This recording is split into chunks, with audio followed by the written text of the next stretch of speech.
வணக்கம், welcome to foods of India. இன்றைக்கி நம்ம 7 நாளும் 7 விதமான ஜூஸ் ரெசிபிஸ் தான் பார்க்க போகிறோம். ஒவ்வொரு ஜூஸ்லையும் ஒவ்வொரு விதமான ஹெல்த் பெனிஃபிட்ஸ் இருக்குது. வாங்க என்னென்ன ஜூஸ் எடுத்துக்கலாம், அதை எப்படி ரெடி பண்ணலாம், அதனால் என்னென்ன பலன்கள் நம்மளுக்கு கிடைக்குங்கிறத பற்றி இந்த வீடியோவில் பார்க்கலாம். முதல்ல நம்ம கேரட் ஜூஸ் எப்படி ரெடி பண்ணலாங்கிறத பற்றி இப்போ நம்ம பார்க்கலாம். இந்த ஜூஸ் ரெடி பண்ணுறதுக்கு இன்றைக்கி நான் 3 கேரட் எடுத்திருக்கேன். அதை நல்லா கழுவிட்டு தோலை சீவி எடுத்து வச்சுருக்கேன். கூடவே கொஞ்சமாக இஞ்சியும் கொஞ்சம் எலுமிச்சை சாறும் எடுத்துக்கலாம். இப்போ கேரட் அந்த மாதிரி பொடிப்படியாக நறுக்கி ஒரு மிக்ஸி ஜாரில் நறுக்கி வச்சிருந்த கேரட்டோட அந்த இஞ்சியும் சேர்த்து போட்டுக்கலாம். முதல்ல பல்ஸில் ஒரு 2 சுற்று சுற்றிக்கலாம். அப்போ தான் கேரட் நல்லா தூளாகும். இப்போ இது கூட நம்ம கொஞ்சமாக தண்ணி ஊற்றி மிக்சியில் நல்லா நைஸாக அரைச்சி எடுத்துக்கலாம். இப்போ அரைச்சி எடுத்ததுக்கப்புறம் இதை ஒரு ஃபில்ட்ரு மூலமாக நல்லா வடிகட்டிக்கலாம். இந்த கேரட் ஜூஸ் நம்ம அப்படியே குடிக்க முடியாது, அதனால் நம்ம ஃபில்ட்ரு பண்ணி தான் எடுத்துக்கணும். நம்மள்ட்ட ஜூஸ் மேக்கர் இருந்ததுன்னா டைரெக்டாக கேரட் அப்படியே போட்டு ஜூஸ் எடுத்துக்கலாம். அந்த மாதிரி இல்லை அப்படின்னா நம்ம இந்த மாதிரி தண்ணி விட்டு அரைச்சி இதை நம்ம அப்படியே எடுத்துக்க முடியாது. அதனால் அது கூட நம்ம கொஞ்சமாக எலுமிச்சை சாறு சேர்த்து எடுத்துக்கலாம். கேரட் ஜூஸோட ஹெல்த் பெனிஃபிட்ஸ்னு பார்த்தோம்னா உடல் எடை குறைகிறதுக்கு, அப்புறம் கண் பார்வை தெளிவாக தெரிகிறதுக்கு, அப்புறம் முகம் நல்லா பளபளப்பாக மாறுறதுக்கு இந்த ஜூஸை நம்ம எடுத்துக்கலாம். இப்போ அடுத்து நம்ம பார்க்க போகிறது அருகம்புல் ஜூஸ்.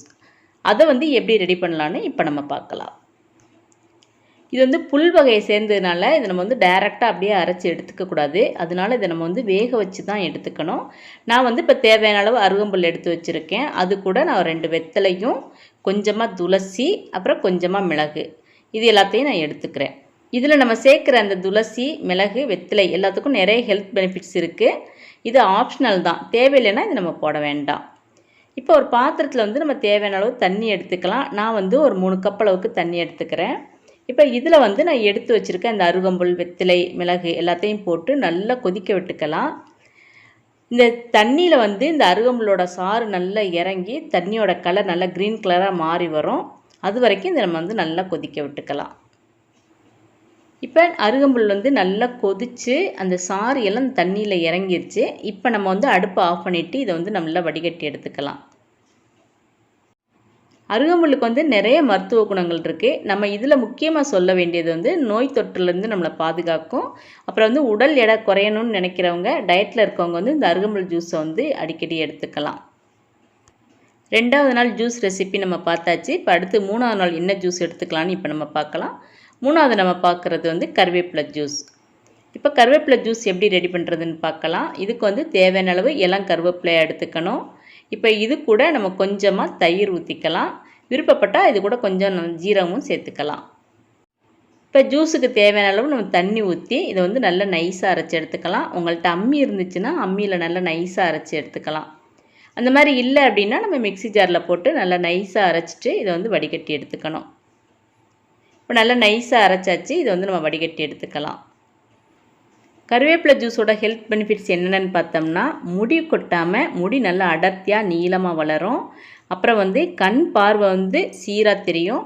அப்புறம் ஹை ப்ரெஷர் இருக்கவங்க இந்த கருவேப்பிலை ஜூஸ் அடிக்கடி எடுத்துக்கிறது அவங்களுக்கு ரொம்ப நல்லது.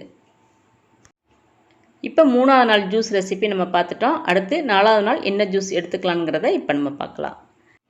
4வது நாள் நம்ம பார்க்க போகிற ஜூஸ் ரெசிபி நெல்லிக்காய் ஜூஸ். இப்போ அதை எப்படி ரெடி பண்ணலான்னு பார்க்கலாம். நம்ம நெல்லிக்காய் ஜூஸ் ரெடி பண்ணுறதுக்கு ரொம்ப பிஞ்சு நெல்லிக்காய் இல்லாமல் கொஞ்சம் முத்துனதாக எடுத்துக்கிட்டோம்னா தான் ஜூஸ் துவக்காமல் இருக்கும். நெல்லிக்காயை முதல்ல நம்ம இந்த மாதிரி சின்ன சின்ன பீஸாக கட் பண்ணி எடுத்துக்கலாம். கட் பண்ணிட்டு உள்ளே இருக்க விதையை நம்ம எடுத்து போட்டுறணும். இப்போ நறுக்கி எடுத்து வச்சுருக்க அந்த நெல்லிக்காயோட கொஞ்சமாக இஞ்சி, ஜீரகம் இது 2யும் போட்டு முதல்ல பல்ஸில் நம்ம 2 சுற்று சுற்றிக்கலாம். இப்போ இதுக்கப்புறம் நம்ம தேவையான அளவு தண்ணி ஊற்றிக்கலாம். நம்மளுக்கு கொஞ்சம் ஜூஸ் அதிகமாக வேணும்னா தண்ணி கொஞ்சம் கூட ஊற்றிக்கலாம். இப்போ நல்லா நைஸாக அரைச்சி எடுத்துக்கணும். இதுக்கப்புறம் இதை நம்ம ஃபில்ட்ரு பண்ணி எடுத்துக்கணும். அவ்வளோதான், நம்மளோட நெல்லிக்காய் ஜூஸ் இப்போ ரெடி ஆயிடுச்சு. எப்போவுமே நம்ம இளமையான தோற்றத்தோடு இருக்கணும்னு நினச்சோம்னா இந்த நெல்லிக்காய் ஜூஸ் நம்ம அடிக்கடி எடுத்துக்கலாம். அப்புறம் நோய் எதிர்ப்பு சக்தி அதிகரிக்கிறதுக்கு இந்த ஜூஸ் எடுத்துக்கலாம். இதில் நம்ம இஞ்சியும் ஜீரகமும் எடுத்துருக்கனால நம்ம உடலில் ரத்தம் சுத்திகரிப்பாகும். அப்புறம் ரத்த அழுத்தம் சீராக இருக்கும்.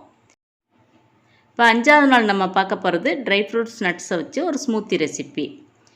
இந்த ஸ்மூத்தி ரெடி பண்ணுறதுக்கு நம்மள்ட்ட என்னென்ன ட்ரை ஃப்ரூட்ஸ் நட்ஸ் இருக்கோ அதை நம்ம யூஸ் பண்ணிக்கலாம். இதுக்கு அளவு கிடையாது, நம்மளோட தேவைக்கேற்ப ஒன்றொன்றையும் அளவை கூட்டி குறைச்சி எடுத்துக்கலாம். இப்போ எடுத்து வச்சுருக்க இந்த ட்ரை ஃப்ரூட்ஸ் நட்ஸ் எல்லாத்தையும் நம்ம முத நாளே தண்ணியில் நல்லா ஊற வச்சுக்கணும். பொதுவாக இதை வந்து அப்படியே சாப்பிட்றத விட தண்ணியில் ஊற வச்சு சாப்பிட்டோம்னா அதுக்கு வந்து ஹெல்த் பெனிஃபிட்ஸ் வந்து அதிகம் இருக்குது. இப்போ நான் எடுத்து வச்சுருக்க ட்ரை ஃப்ரூட்ஸ் நட்ஸ் எல்லாத்தையும் ஒரு பாட்டிலில் போட்டு அது மூழ்கிற அளவுக்கு தண்ணி ஊற்றி முதல் நாள் நைட்டே நல்லா ஊற வச்சு வச்சுக்கலாம். அந்த மாதிரி ஊறினா தான் நம்மளுக்கு வந்து சத்துக்களும் அதிகமாக கிடைக்கும், அரைக்கிறதுக்கும் கொஞ்சம் ஈஸியாக இருக்கும். இப்போ ஒரு மிக்ஸி ஜாரில் நம்ம அதில் தண்ணி இல்லாமல் இந்த ட்ரை ஃப்ரூட்ஸ் நட்ஸ் எல்லாம் போட்டு பல்ஸில் வந்து நம்ம 2-3 சுற்று எடுத்துக்கலாம்.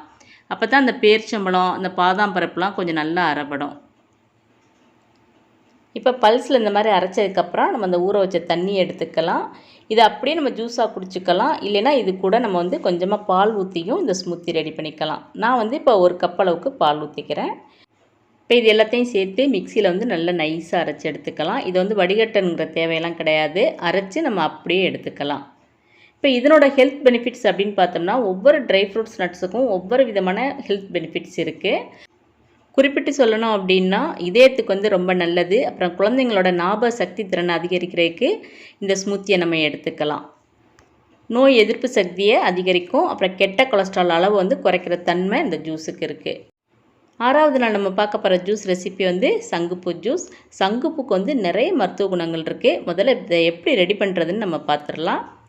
இந்த ஜூஸ் ரெடி பண்ணுறதுக்கு இன்றைக்கி நான் வந்து காஞ்ச சங்குப்பூவும் அப்புறம் வந்து ஃப்ரெஷ்ஷான சங்குப்பூவும் எடுத்திருக்கேன். நம்ம வந்து 2ஐயும் எடுத்துக்கலாம், இல்லை 2ல் ஏதாவது ஒன்று கூட நம்ம எடுத்து இந்த ஜூஸ் வந்து ரெடி பண்ணலாம். முதல்ல ஒரு பாத்திரத்தில் வந்து நம்ம தண்ணி ஊற்றி தண்ணி நல்லா சூடானதுக்கப்புறம் நம்ம எடுத்து வச்சுருக்க இந்த சங்குப்பூ வந்து அதில் போட்டுக்கலாம். நான் வந்து டெய்லி இருக்க பூவை வந்து கலெக்ட் பண்ணி காய வச்சு வச்சுருக்கேன். உங்கள்கிட்ட அந்த மாதிரி இல்லை அப்படின்னா ஃப்ரெஷ்ஷாக ஒரு 5 பூ இருந்தால் கூட போதும். இந்த சங்குப்பூ டீ வந்து நம்ம ரெடி பண்ணிடலாம்.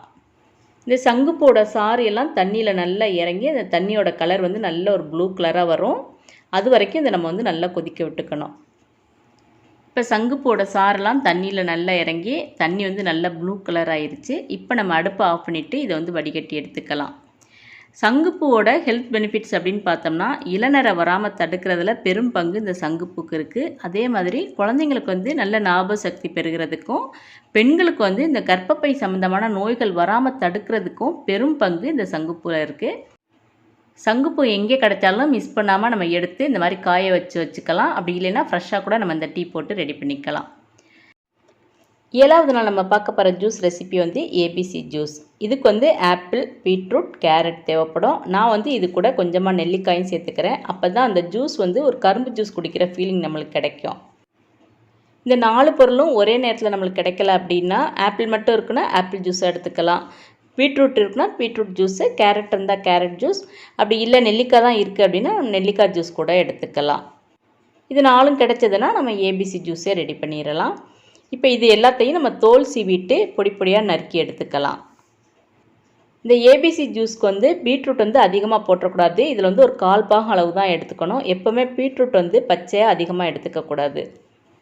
பீட்ரூட் வந்து இந்த அளவு தான் எடுத்துக்கணும். இப்போ இது எல்லாத்தையும் பொடி பொடியாக நம்ம நறுக்கிட்டு ஒரு மிக்ஸி ஜாரில் போட்டுக்கலாம். இது கூட நம்ம தேவையான அளவு தண்ணி ஊற்றி நல்லா நைஸாக அரைச்சிக்கணும். நான் வந்து என்கிட்ட இளநீர் இருந்தனால அதை நான் ஊற்றிக்கிட்டேன். அது வந்து ஆப்ஷனல் தான். நல்ல இந்த மாதிரி நைஸாக அரைச்சதுக்கப்புறம் பெரியவங்கன்னா இந்த ஜூஸை வந்து ஃபில்ட்ரு பண்ணாமல் அப்படியே எடுத்துக்கலாம். குழந்தைங்களுக்கு கொடுக்குறது அப்படின்னா நம்ம வந்து ஃபில்ட்ரு பண்ணி தான் கொடுக்கணும், இல்லைன்னா அவங்க வந்து குடிக்க மாட்டாங்க. இதனோட ஹெல்த் பெனிஃபிட்ஸ் என்னென்ன அப்படின்னு பார்த்தோம்னா ரத்தத்தில் வந்து சிவப்பணுக்களோட எண்ணிக்கை அதிகரிக்கிறதுக்கு இது ரொம்பவே உதவும். அப்புறம் கண் பார்வை சீராக தெரிகிறதுக்கு, நம்ம முகம் வந்து நல்ல பளபளப்பாக மாறவும் இந்த ஜூஸ் வந்து நம்மளுக்கு ரொம்பவே உதவும். மெயினாக வந்து வெயிட் லாஸ்க்கு ஏற்ற ஜூஸ் வந்து இந்த ஏபிசி ஜூஸ்ன்னு சொல்லலாம். இன்றைக்கி நம்ம இந்த வீடியோவில் 7 விதமான ஜூஸ் ரெசிபீஸ், அது எப்படி ரெடி பண்ணுறது, அதனால என்னென்ன பலன்கள் இருக்குங்கிற பற்றி பார்த்தோம். இதில் சொல்லியிருக்க ஜூஸ் எல்லாமே காலையில் வெறும் வயிற்றில் எடுத்துக்கணும். அப்போ தான் அதனோட பலன்கள் எல்லாம் நம்மளுக்கு முழுமையாக கிடைக்கும். நம்ம வந்து குழந்தைங்களுக்கு வந்து டெய்லி காலையில் காஃபி, டீ அல்லது பால் இந்த மாதிரி கொடுக்குறதுக்கு பதிலாக இந்த மாதிரி ஜூஸ் வகைகளை கொடுத்து பழக்கிட்டோம்னா ஹெல்த்துக்கு வந்து ரொம்ப நல்லது. அதே மாதிரி நம்ம அடிக்கடி டாக்டர்கிட்ட போங்கிற தேவையும் இருக்காது. இந்த 7 வகையான ஜூஸையும் தான் நம்ம மாற்றி மாற்றி எடுத்துக்கணுங்கிறது கிடையாது. இதில் ஒரு ஜூஸ் நம்மளுக்கு இன்றைக்கி ரெடி பண்ண முடியலை அப்படின்னா அதுக்கு பதிலாக நம்ம வந்து சுக்குமல்லி காஃபி, இல்லைன்னா பனானா மில்க் ஷேக், இல்லைன்னா கத்தாழை ஜூஸ் இந்த மாதிரி மாற்றி மாற்றி எடுத்துக்கலாம். இந்த வீடியோ உங்களுக்கு ரொம்ப யூஸ்ஃபுல்லாக இருக்கும்னு நினைக்கிறேன். இந்த வீடியோ பிடிச்சிருந்ததுன்னா லைக் பண்ணுங்கள், ஷேர் பண்ணுங்கள், மறக்காமல் ஃபுட்ஸ் ஆஃப் இந்தியா சேனலை சப்ஸ்கிரைப் பண்ணுங்கள். தேங்க்ஸ் ஃபார் வாட்சிங்.